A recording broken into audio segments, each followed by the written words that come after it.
Hey everyone, welcome to this video. This is the third part of WordPress website developing using Claude code. In this part, I will just show you how you can take this local website that you built on your computer and put it on a live environment under a hosting or under a domain. Let me give you a quick disclaimer because I thought I'd just share with you this real quick before diving into the implementation part. I didn't actually find a very stable way of making real-time changes through Claude code for WordPress websites. What I mean by that is there is not a very stable way of making changes on your live local website on your computer and push the changes via GitHub or other repository builders in your live website. So when we make this website live under a domain, you always have to take a backup of this local website and put it on a live environment when you're done with all the changes, which is not a deal breaker for me, but I would really prefer it to be like making changes on the local machine, push it via GitHub, and then the changes get done instantly. There are ways, I've been experimenting with them, but they don't really look like very stable implementations to me.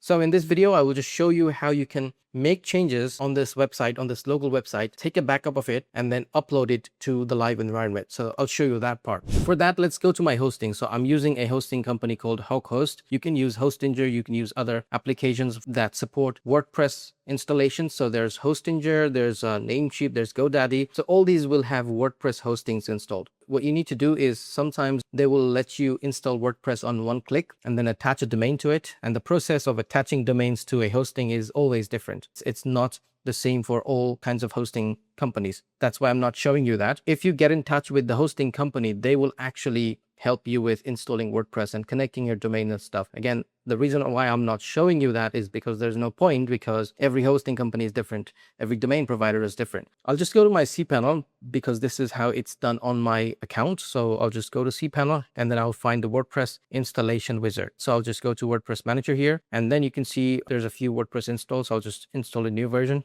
of WordPress.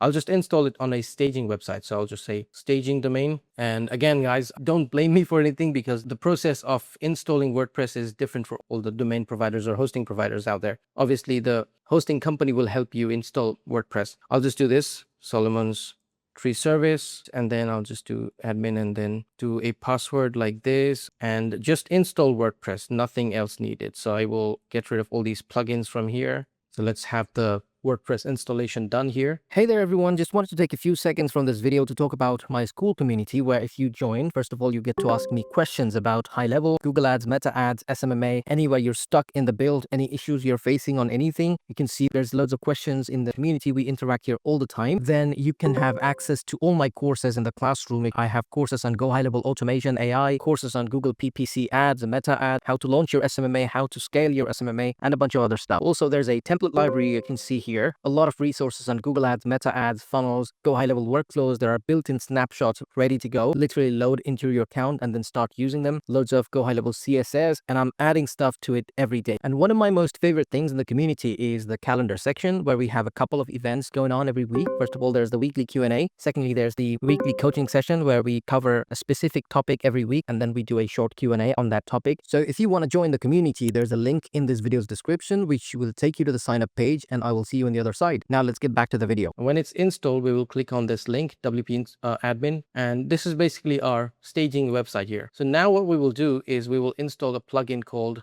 All-in-One WP Migration. So we will search over here, All-in-One WP Migration.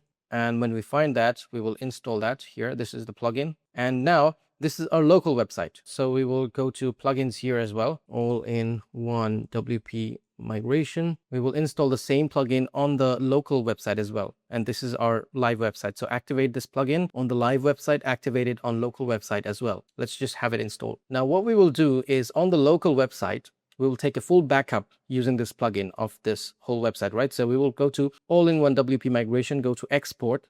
And this is the local website I'm talking about. Just go to file. So we are exporting the whole website as a file. So this is 49 megabytes.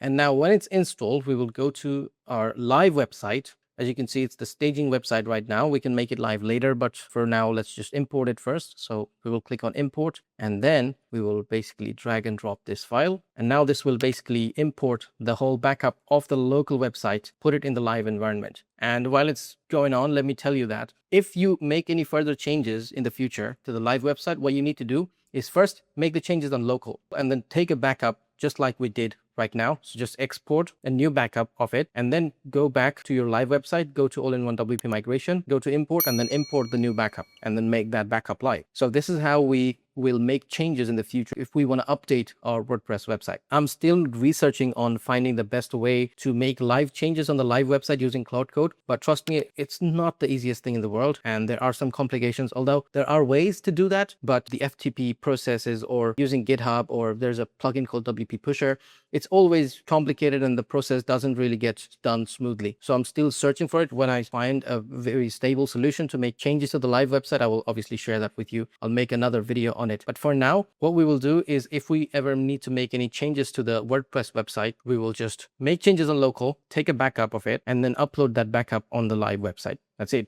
So see, so if we now go to this page, it's already uploaded our website. So now you can see that the website is live. And now all we need to do is just contact our hosting company or something to attach a domain name to it. The website is right now live on our hosting. So this is how we make WordPress websites live and take them from local, put it in a live environment. Let me know in the comments if you have any questions. I know this is not the best way to do it, but it is what it is for now. We'll make more videos on Claude Code, so keep an eye on the channel and I will see you in the next one.